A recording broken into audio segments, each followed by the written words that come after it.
Subscribe करें हमारे YouTube channel साधना gold को और पाएं वीडियोस सबसे पहले।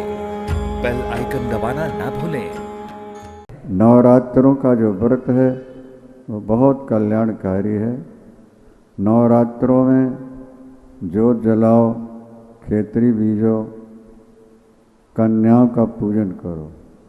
सुहागिनी स्त्री का भी पूजन है। कन्याओं के बारे यहाँ लिखा है कि नवरात्रों में 45 कन्याओं का भोजन है। प्रतिपदा को 1 कन्या, द्वितीया को 2, तृतीया को 3, नवमी को 9। कितनी हो गई? नहीं हो सकता है तो 9 कर लो, 5 कर लो, 3 कर लो। सुहागिनी स्त्री 30 वर्ष की उम्र से ज़्यादा नहीं होना चाहिए। सुहागिनी हो, भगवती का रूप मान के उसकी पूजा करोगे, माँ तुम्हारा भंडार भर देंगी। साचे की जय। क्या समझा?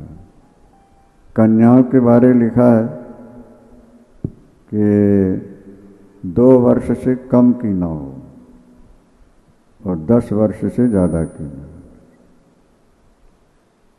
समझ में आ गया?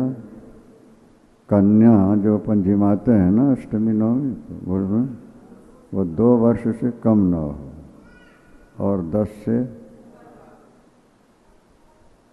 1 नेत्र वाली ना हो, तिरछा देखने वाली ना हो, शरीर में बहुत बाल होते हैं वो ना हो, कुमारी कन्या से पैदा जो हो वो ना हो, विधवा से पैदा हो जाए वो ना हो। क्या समझा रहा था? सुंदरी सुंदरी कन्या, ब्राह्मण कन्याओं को, क्षत्रिय कन्याओं को, वैश्य कन्याओं।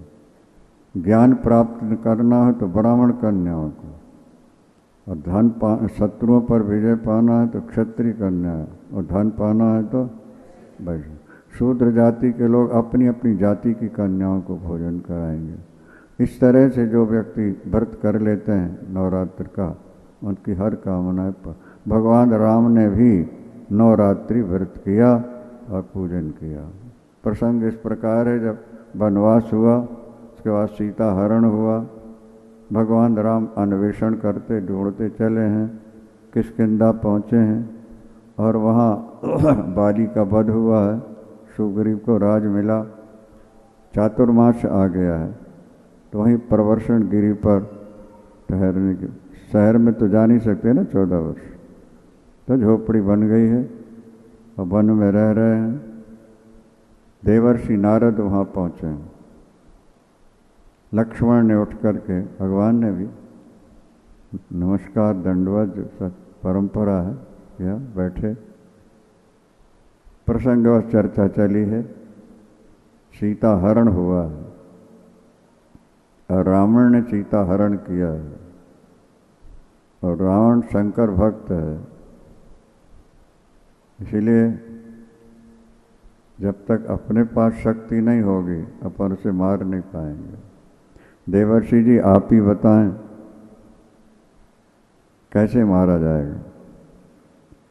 देवर्षि जी ने कहा प्रभु आपने तो बड़े बड़े राक्षसों को मारा है, आपका तो संकल्प मात्र सब कुछ कर सकता है, फिर भी मर्यादा स्थापित करने के लिए आप अगर पूछते हैं तो हम तो यही कहेंगे कि नवरात्रि व्रत करके माँ की आराधना कर लें, निश्चित रावण मारा जाएगा, सीता जी प्राप्त होंगी, संसार में आपका यश फैले।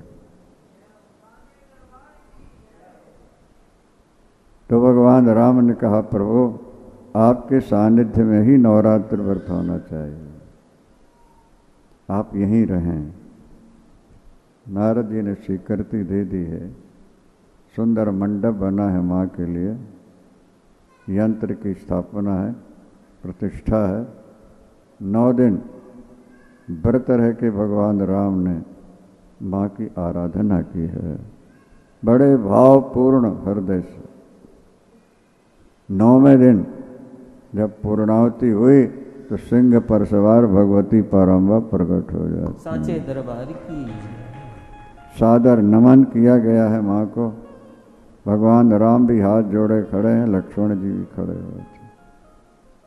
माँ, रावण का वध करना है, आपकी शक्ति के बिना हो नहीं पाएगा, आपका आशीर्वाद हमें चाहिए। परम्बा भगवती ने कहा, आपको किसी की आवश्यकता नहीं है, मर्यादा पालन के लिए आपने ऐसा किया है, मेरी आराधना की है आपने नवरात्र में, इससे मेरे नवरात्रि व्रत का प्रभाव बढ़ जाएगा।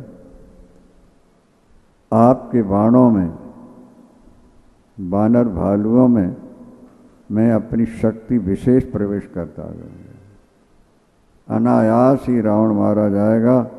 भगवती सीता के साथ आप अयोध्या पधारेंगे, आपका राज तिलक होगा, आपके चरित्र गागा करके लोग भवसागर से पार होते रहेंगे।